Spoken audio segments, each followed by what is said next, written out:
এলাকার এক প্রান্তে দাঁড়িয়ে আছে ভাঙাচোরা একটি ছোট্ট ঘর।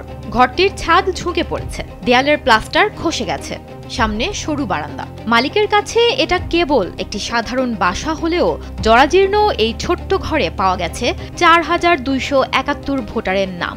ভোটার তালিকা সংশোধনের দায়িত্বে থাকা কর্মকর্তাদের খাতায় ছোট্ট ঘরটি হয়ে উঠেছে ৪,২৭১ মানুষের ঠিকানা।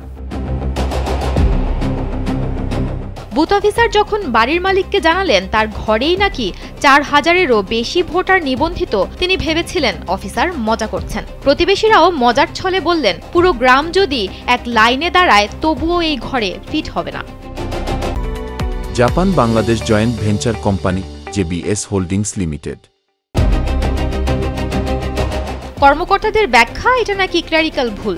৩টি ওয়ার্ডের নাম ভুলবশত এক ঠিকানায় জুড়ে গেছে। ভারতের উত্তরপ্রদেশের শুধু জৈতপুরেই নয়, অন্য এলাকাতেও একই চিত্র।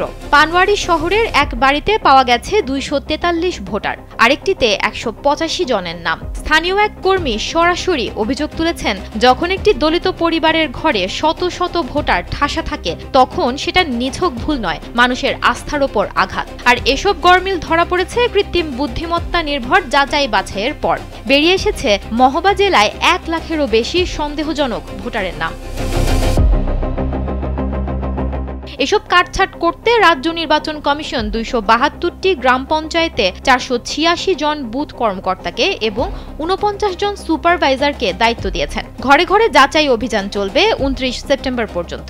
স্থানীয় এক বাসিন্দা প্রশ্ন ছুড়ে দিয়েছেন, যদি কর্মকর্তারা হাজার হাজার ভোটারকে এক ঘরে গুঁজে দিতে পারে তাহলে তাদের ভোট কি সত্যিই নিরাপদ? বিশ্লেষকরা বলছেন, গণতন্ত্র একদিনে ভাঙে না, ধীরে ধীরে দুর্বল হয়।